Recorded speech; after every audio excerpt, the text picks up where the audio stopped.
Hey folks, today I'm going to learn a song for you on camera. This is On the Street Where You Live, as played by Nat King Cole. So I love this song. It's a jazz standard, but I've never played it.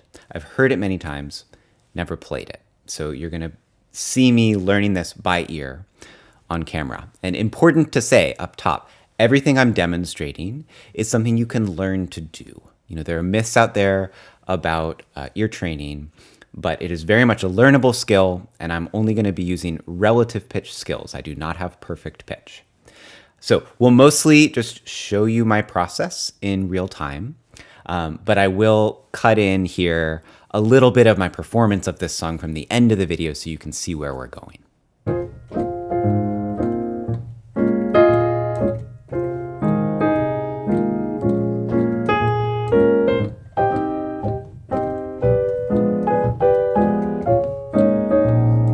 All right, so we're back to real time. I have not touched the piano in conjunction with this song yet, intentionally. So I don't even know what key we're in. But I have taken a preliminary step of listening a lot to the song. And I always suggest that to students. Listen many, many times to new music that you're trying to learn. So I've done that. But I'm not going to even touch the instrument until I write down some things that I'm already confident about.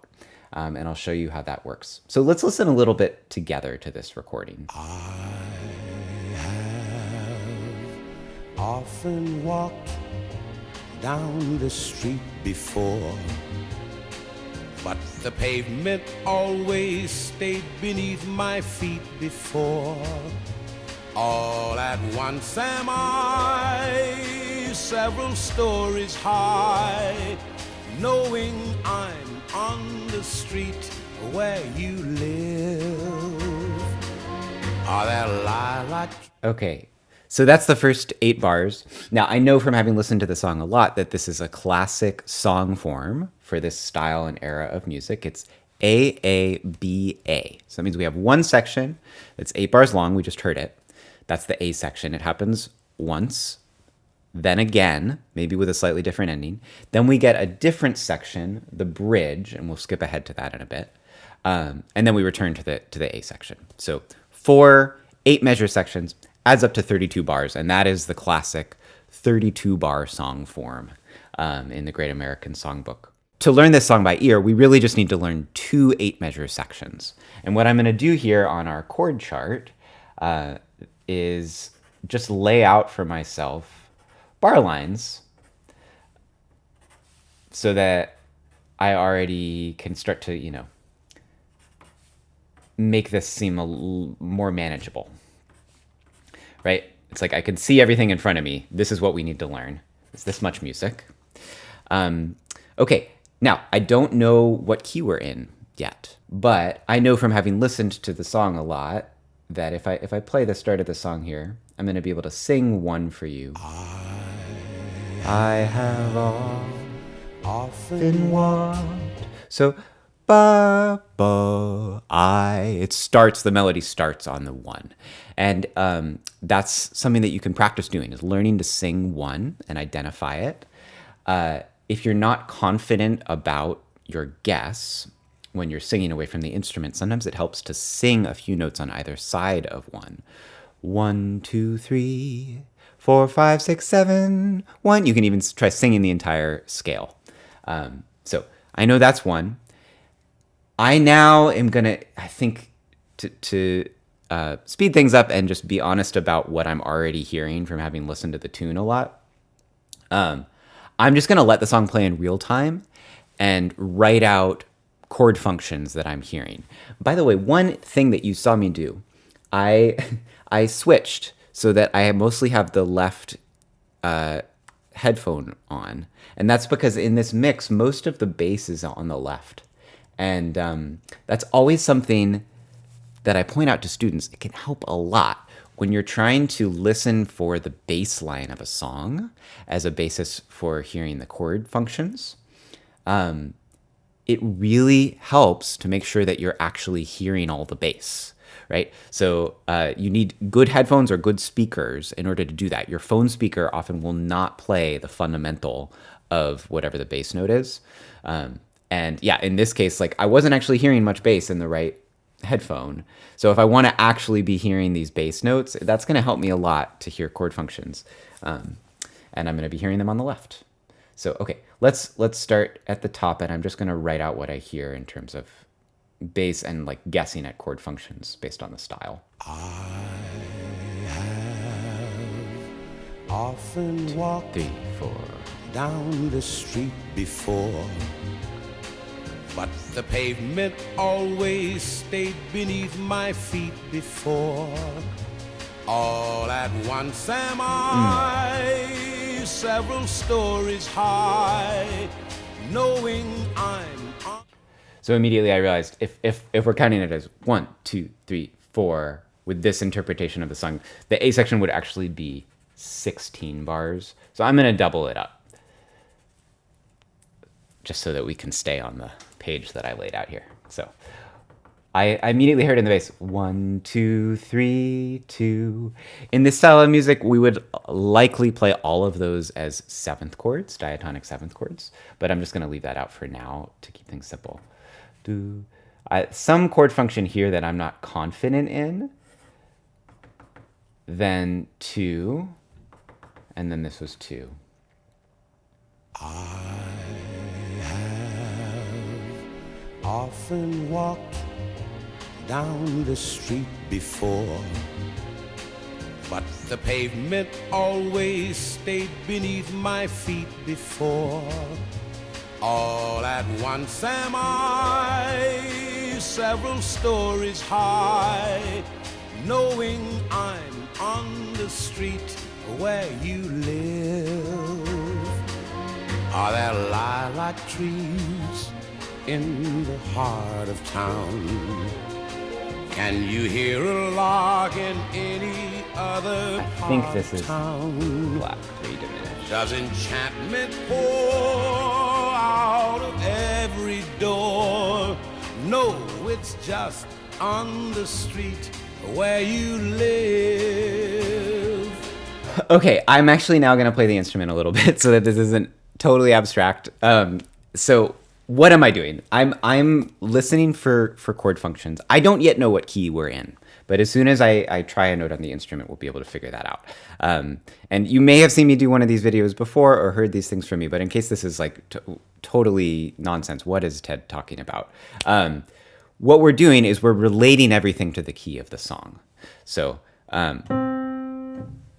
that sounds like 3 to me, so I think we're in the key of A flat major. That was not what I thought. So do do do do do.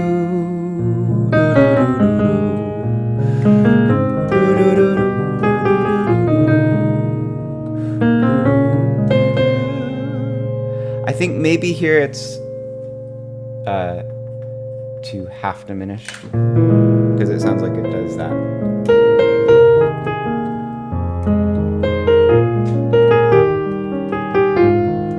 And then it sounded like something like that. So, okay, that was the first time that I tried to play that on piano, right? This is the power of relative pitch and familiarity with a style. I'm hearing the melody all as scale degrees. 1, 2, 3, 6, 6. 5, 4, 3, 1, 1. 1, 2, 3, 7, 7, 7, 7, 1, 7, 1, 6, 5, 5. 2, 3, 4, 3, 3. 2, 3, 2, 1, 1. 3, 2, 1, 2, 1, 7, 1, 7, 6. Okay, so that's how I found the melody. And if you're doing this, and you're newer to this process, you can pick whether you want to start with the melody or the bass. Sometimes if I'm advising people on how to do this just to learn the chord changes to a song where they want to play like a chord part, we skip over the melody entirely. And I just tell people, okay, listen for bass notes as if the bass is playing a melody, because the bass does have its own melody. Listen to those as scale degrees in the same way I just demonstrated. And then you can make educated guesses about what the chords are likely to be once you know the root note of the chord. So I'm doing that as well, and that's what I was focused on just now. The melody, though, is something that I had kind of already figured out in my head by just listening to the song. And if you're newer to that, and that's not something that you can easily do just by, learning the sound of the song, you might want to start with the melody. If you're planning to make a solo piano arrangement of the song like this, not just play the chord parts, starting with the melody is really helpful, because now we have this kind of, if I can hear the melody and the bass notes, we have the counterpoint of the song, right? I know how these things are interacting with each other. So like right here, for example, there are a number of things I thought maybe this could be. I'm going to guess that it's that, or at least that works well here. And knowing that the melody is on these notes informs knowing what chord is going to work there. So here we could do a little passing chord. So that was like 5 of 2.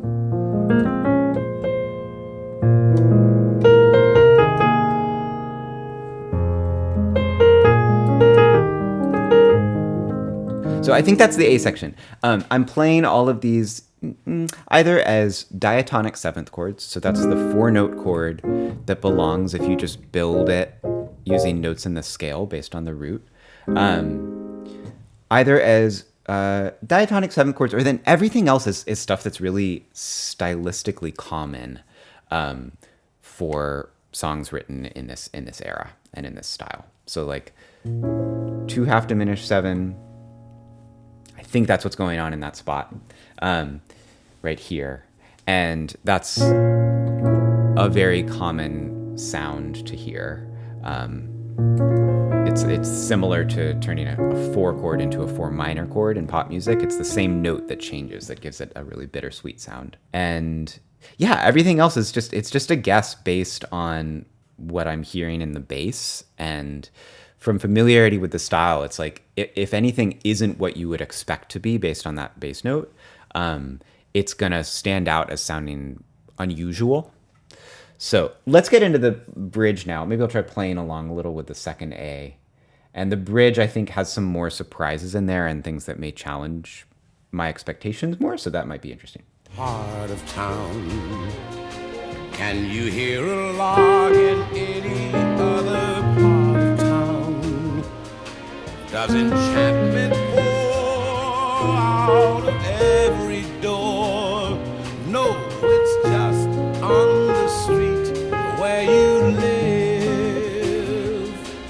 And oh, the towering feet. Okay, this is cool. So I think it bum bum ba bo ba. So it's a 7 7. It's this 7. It sounds like a 2-5, so 7.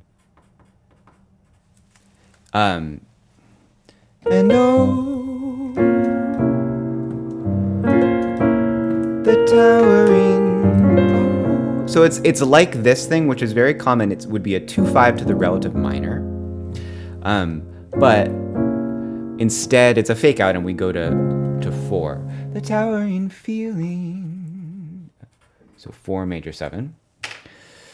Ba-da-da.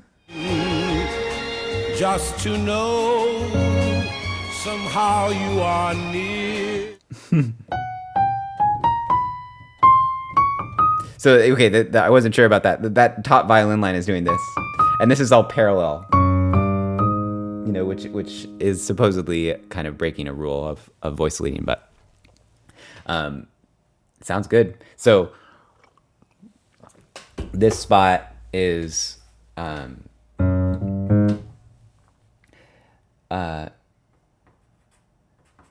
flat 7 and then back to 1, and it walks up chromatically.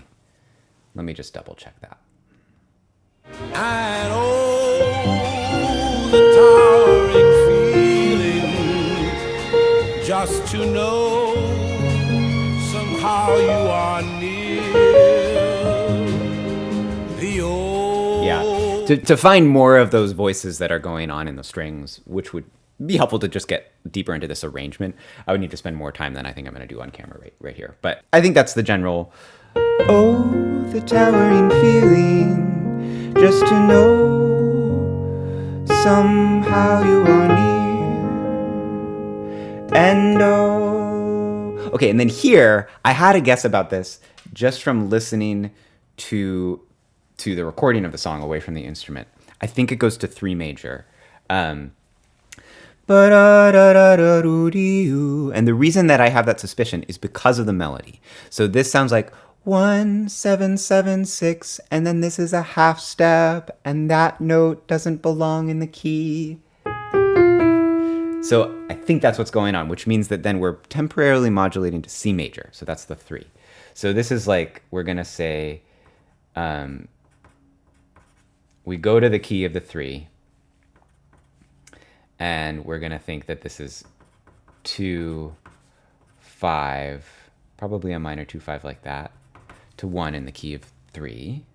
Overpowering feeling that any second you may suddenly appear. And then I think it stays there. But it goes to it goes to parallel minor.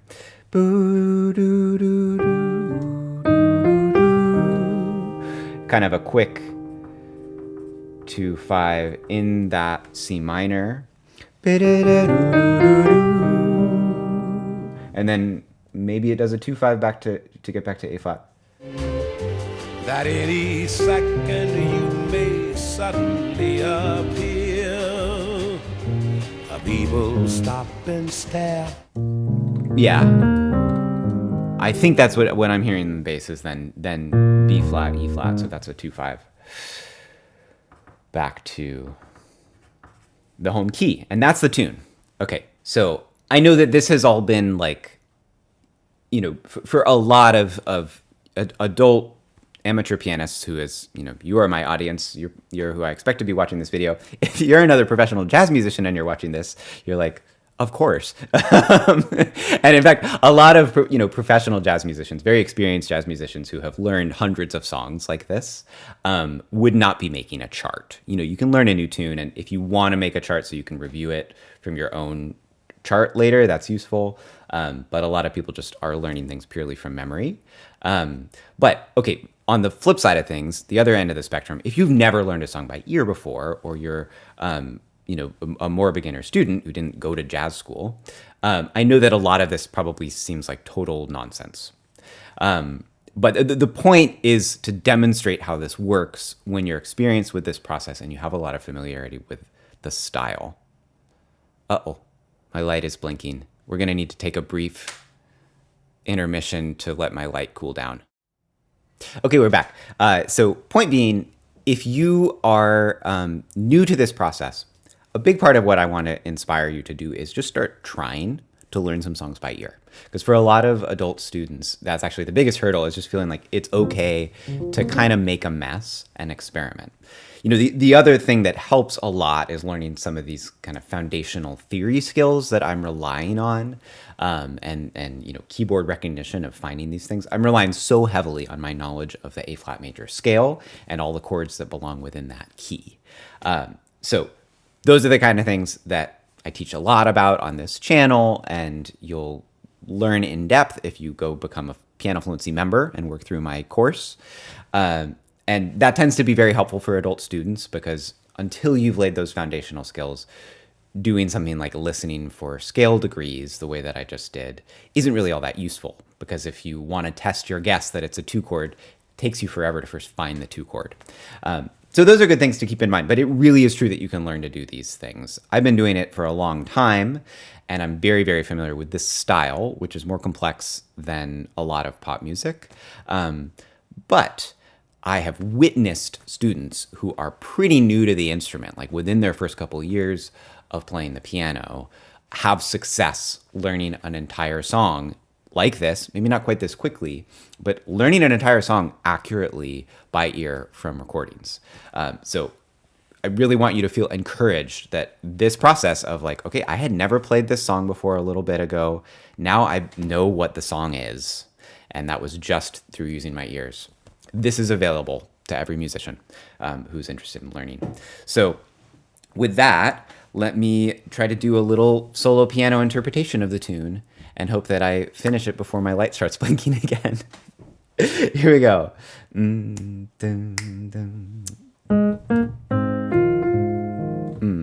Maybe I want to... Let me think about how I want to do this. I think I might take it at a slightly slower tempo. I'm going to open it up by bringing the right hand up an octave, and I'll give it a little bit of a stride left hand.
This is a little tag.